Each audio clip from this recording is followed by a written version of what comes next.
श्री राम कृष्ण वचनामृत के अगले भाग को प्रारंभ करते हैं। श्री राम कृष्ण एक गृहस्थ साधक को उपदेश देते हैं। वे कहते हैं, विद्या रूपिणी स्त्री वास्तव में सहधर्मिणी है। वह स्वामी के ईश्वर पथ में जाने में विशेष सहायता करती है। एक दो बच्चे होने के बाद दोनों आपस में भाई बहन की तरह रहते हैं। दोनों ही ईश्वर के भक्त हो जाते हैं, दास तथा दासी। उनकी गृहस्थी विद्या की गृहस्थी है। ईश्वर और भक्तों को लेकर सदा आनंद मनाते हैं। वे जानते हैं ईश्वर ही एकमात्र अपने हैं, चिरकाल के लिए अपने हैं। सुख में दुख में कभी उन्हें भूलते नहीं। जैसे पांडव। संसारियों का ईश्वर प्रेम क्षणिक है, जैसे तपाए हुए तवे पर जल पड़ा हो, छन्न शब्द हुआ और उसके बाद ही सूख गया। संसारी लोगों का मन भोग की ओर रहता है, इसलिए वह अनुराग, वह व्याकुलता नहीं होती। एकादशी 3 प्रकार की होती है। प्रथम निर्जला एकादशी, जल तक नहीं पिया जाता। इसी प्रकार फकीर पूर्ण त्यागी होते हैं, एकदम सब भोगों का त्याग। दूसरी में दूध मिठाई खाई जाती है, मानो भक्त ने घर में मामूली भोग रखा है। तीसरी वह जिसमें हलवा पूरी खाई जाती है, खूब भरपेट खा रहा है। इधर रोटी दूध में भी छोड़ रखी है, बाद में खाएगा। लोग साधन भजन करते हैं, परंतु मन रहता है स्त्री तथा धन की ओर। मन भोग की ओर रहता है, इसीलिए साधन भजन ठीक नहीं होता। हाजरा यहां पर बहुत जप तप करता था, परंतु घर में स्त्री बच्चे जमीन आदि थी, इसलिए जब तब भी करता है, भीतर भीतर दलाली भी करता है। इन सब लोगों की बातों की स्थिरता नहीं रहती। कभी कहता है कि मछली नहीं खाऊंगा, पर फिर खा लेता है। धन के लिए लोग क्या नहीं कर सकते। ब्राह्मणों से, साधुओं से कुली तक का काम ले सकते हैं।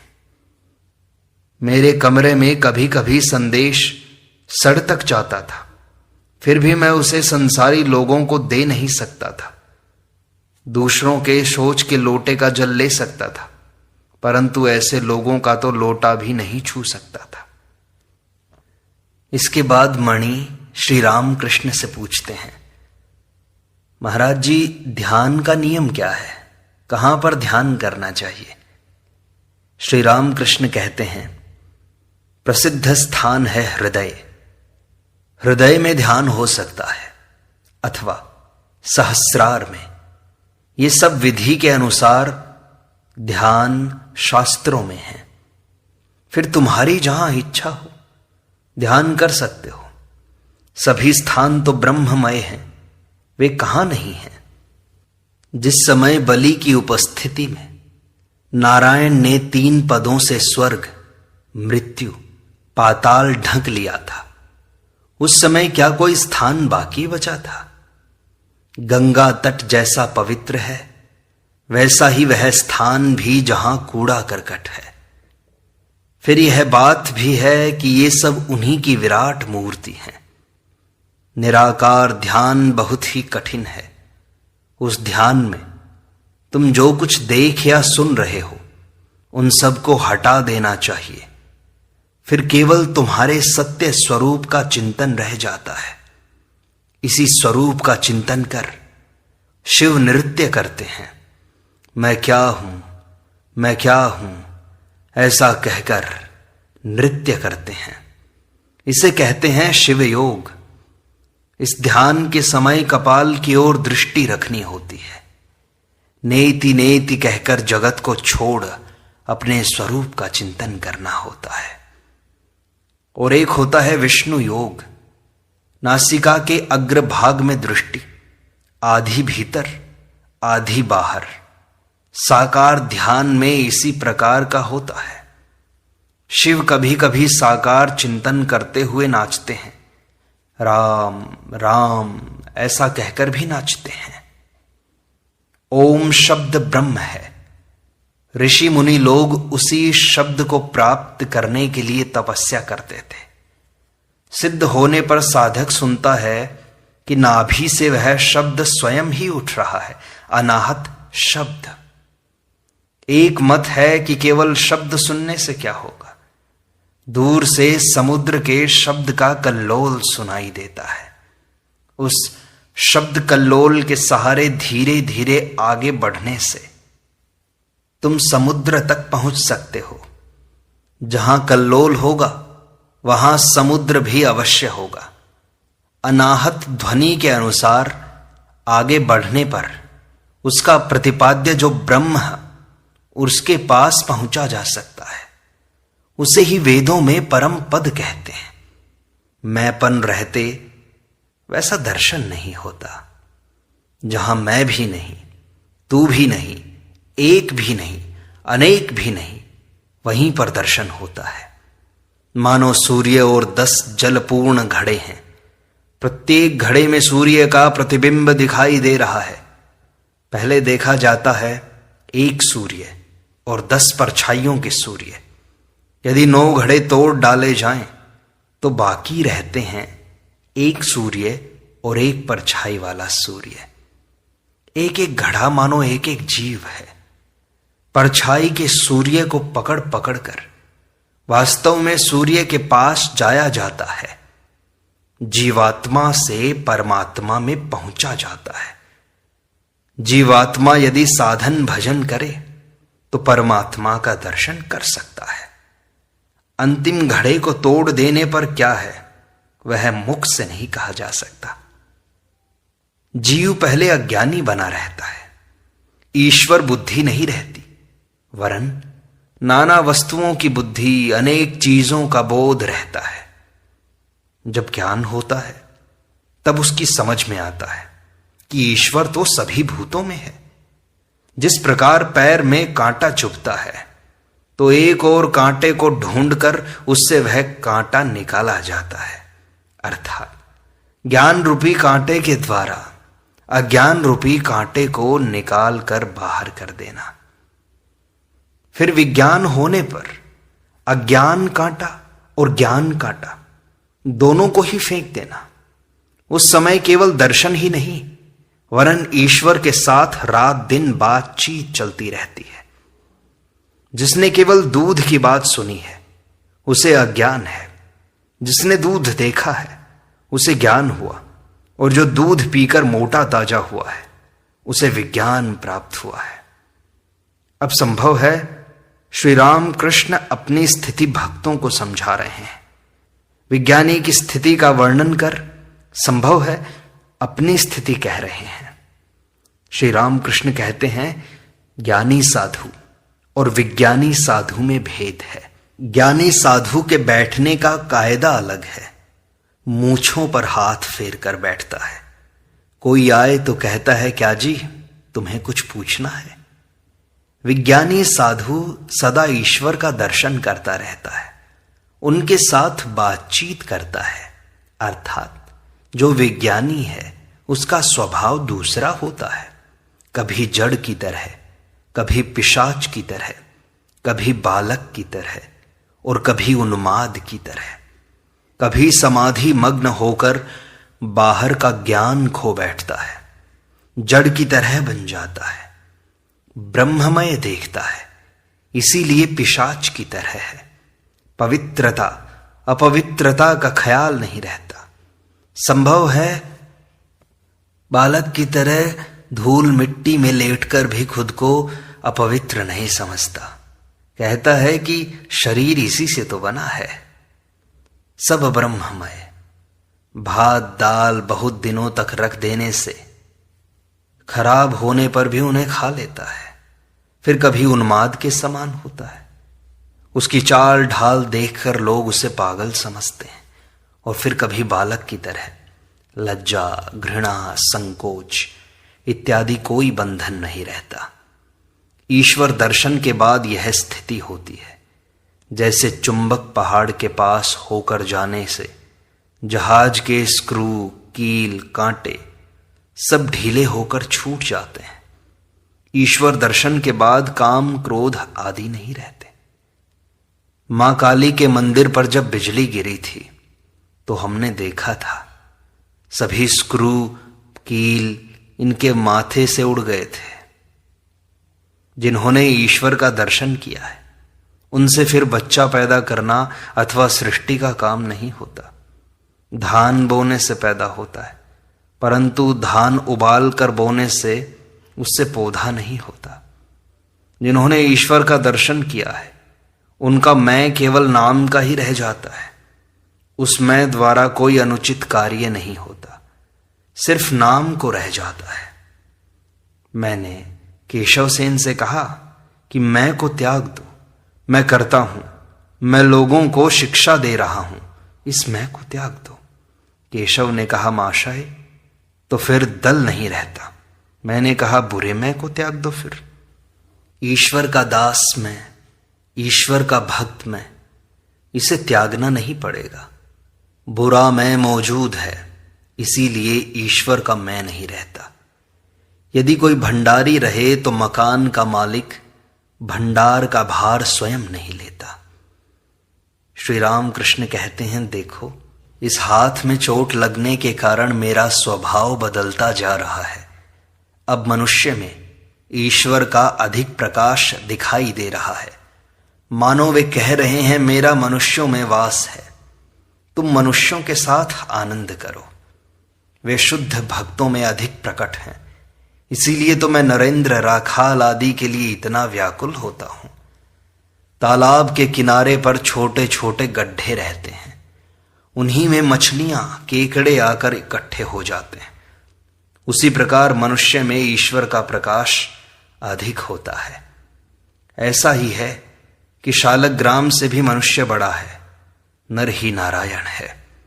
प्रतिमा में उनका आविर्भाव होता है और भला मनुष्य में नहीं होगा, ये क्या बात हुई। वे नरलीला करने के लिए मनुष्य रूप में अवतीर्ण होते हैं।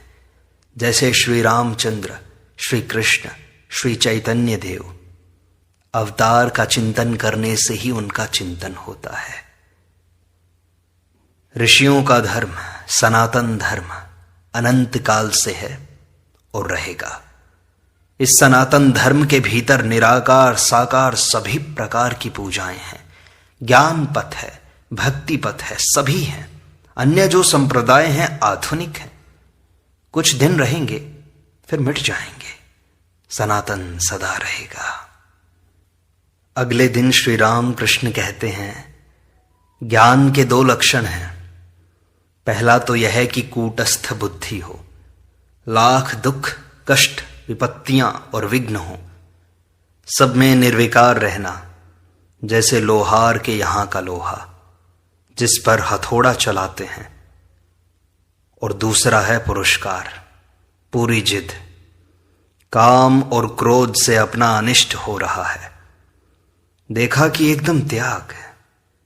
कछुआ जब अपने हाथ पैर भीतर समेट लेता है तब उसके 4 खंड कर डालने पर भी उन्हें वह बाहर नहीं निकालता। वैराग्य 2 तरह का है, तीव्र और मंद वैराग्य। मंद वैराग्य वह है जिसका भाव है, होता है, हो जाएगा। तीव्र वैराग्य शान पर लगाए हुए छुरे की धार है, माया के पाशों को तुरंत काट देगा। कोई किसान कितने ही दिनों से मेहनत करता है, परंतु पानी खेत में आता ही नहीं, मन में जिद है ही नहीं। और कोई 2-4 दिन मेहनत करने के बाद आज पानी लाकर दम लूंगा, इस तरह का हठ ठान बैठता है। नहाना खाना सब बंद कर देता है। दिन भर मेहनत करने के बाद जब कुल कुल स्वर से पानी आने लगता है तब उसे कितना आनंद होता है। तब वह घर जाकर अपनी स्त्री से कहता है, ले आ तेल, मालिश करके नहाऊंगा आज तो। नहा खाकर फिर सुख की नींद सोता है। एक की स्त्री ने कहा, अमुक को बड़ा वैराग्य हुआ है, तुम्हें कुछ भी नहीं हुआ? जिसे वैराग्य हुआ था उसके 16 स्त्रियां थी, एक एक करके वह सबको छोड़ रहा है। उस स्त्री का स्वामी कंधे पर अंगोछा डाले हुए नहाने जा रहा था। उसने कहा, अरे सुन, त्याग करने की शक्ति उसमें नहीं है, थोड़ा थोड़ा करके कभी त्याग नहीं होता। देख, अब मैं चला। घर का कोई प्रबंध न करके उसी अवस्था में कंधे पर अंगोछा डाले हुए घर छोड़कर वह चला गया। इसे ही तीव्र वैराग्य कहते हैं। एक तरह का वैराग्य और है, उसे मरकट वैराग्य कहते हैं।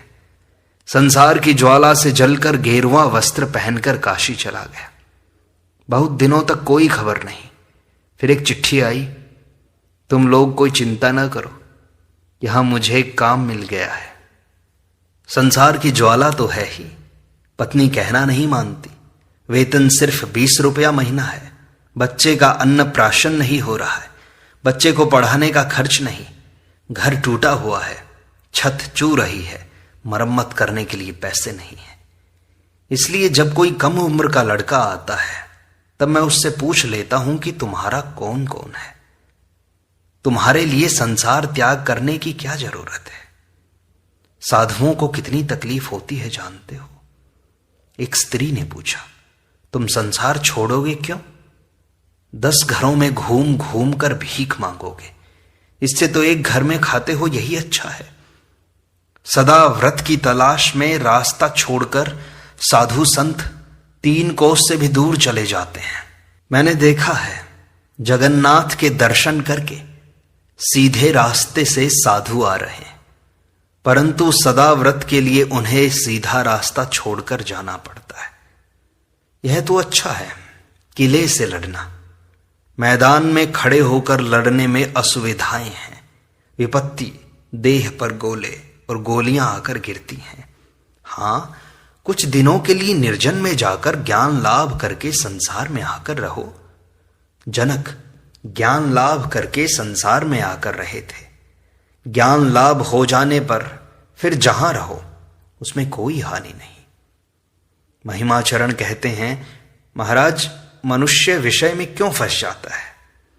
श्री राम कृष्ण कहते हैं, उन्हें बिना प्राप्त किए ही विषय में रहता है, इसलिए उन्हें प्राप्त कर लेने पर फिर मुग्ध नहीं होता।